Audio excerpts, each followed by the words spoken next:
now. I will open it up for questions. Kirk. The MBR is kind of a two-edged sword. You know, as they increase the education cost sharing grants, that forces your minimum budget requirement up. But when they cut it, they don't cut the minimum budget requirement. They do allow you to decrease the minimum budget by $3,000 per student loss in enrollment. We've never done that. We've lost 282 students and never reduced the budget for that. Well, You never can't reduce below the baseline. We have made adjustments within the budget, but you're right, we have not reduced it below the MBR or what's allowed. right, and the MBR. The only other time you can really make a big reduction is when you close a school, as in the case of Pierson.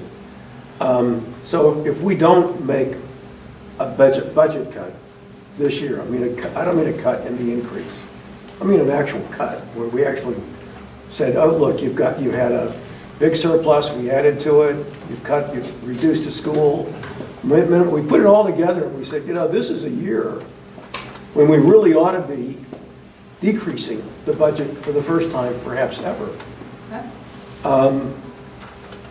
Are the consequences really that dire? I mean, is the world really going to quit spinning? I mean, and you know, the problem that we have is that this goes right into property taxes, which are the second most regressive tax that people pay. So we're hurting poor and middle income families that are trying to save for college, families that are trying to save for. So I mean, there are some real consequences to these budgets going up year after year after year after year when incomes are not. I mean, from 2010 to 2017, median household income went up 3%, while taxes went up 15%.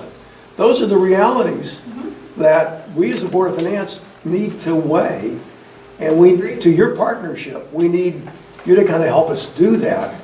And that might actually mean... What is your question? The question is can we work together to this year, with Pierson closing, actually reduce the budget, the operating budget, rather than increase it? Your feeling is that we need to continue to budget below the MBR. And we have, if we could, we'll be bringing you a budget below it. No, at the MBR. At or above even above the MBR would be a decrease in the budget. I understand that, but we don't know what the MBR is, which is also part of the issue because it's based on the resident count and all sorts of things. So we don't know what our MBR for next year is going to be at this point in time. And I will argue that it is not the point of the Board of Ed to budget to an MBR as a purpose. If the town boards of finance and selectmen say, this is our revenue and you've done all the analysis, you're absolutely right, and you come back to us and say, we can't afford this and this is what we need to do, then you're the fiscal agent. But I would argue that I would like to see that collaboration and cooperation and the steps and the management of bonding and finance and revenue and all the things happening with the Board of Finance so we can truly be partners. And that is a real conversation that needs to happen. And I've been saying it since I've taken this role, that we need to come together and figure out a path forward for Clinton, because I believe in it. But I don't believe that budgeting to the MBR or cutting another $1 million from this budget is in the best interest of this community or school system. If that's what we have to do, we'll find a way to do it. And you alluded to the fact of the regressive tax and the poverty in this town and people struggling. We see it. We are providing services to those children who don't have the options and the things that maybe you or I had growing up, or that us in this room had.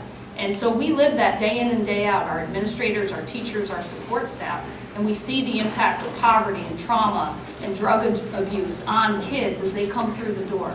And we every day meet them at that threshold, and our charge is to provide those opportunities for kids to climb out of that, to have that chance when they graduate from our high school to not have to continue the cycle that perhaps they grew up in. And that's something that we take really, really seriously and passionately. And you can hear it in my voice because that's why I do this job. I don't need this, but I care so deeply about what we can do for children and what we're offering. And it does mean budgets, and it does mean me coming to you and hearing. I understand. I feel the fiscal reality in this town, and I've been talking to many of you on these boards about it. But that charge that we have and what this community needs and what these children need, that's what this budget represents. And that's our charge, and that's what we have to do. And then if we don't have the funds to support what we're asking for, then we need to figure out how to do it with less. The Board of Education and Superintendent will attempt to convince you that this is all about helping kids. But students are clearly not at the pinnacle of the education hierarchy of priorities. Conflicts of interest are inherently human, but poor taxpayers are marginalized in this worldview. Balancing student needs with taxpayer means is not only a matter of human decency, it is a matter of sustainability. Killing the golden goose is not a survival trait.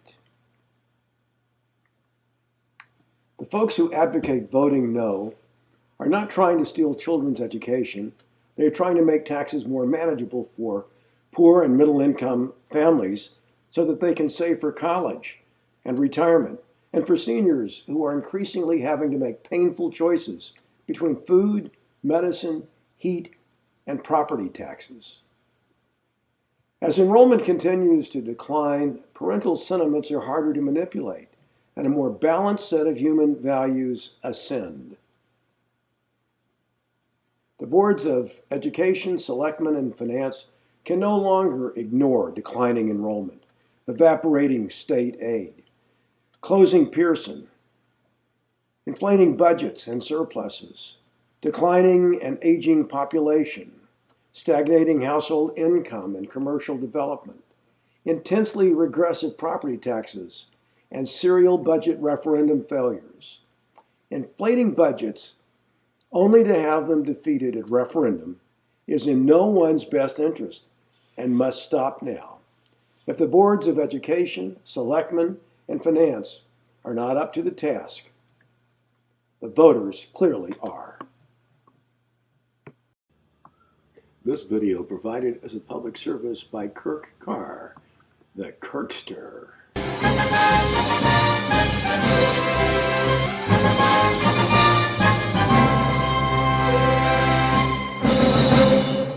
Thank you for watching.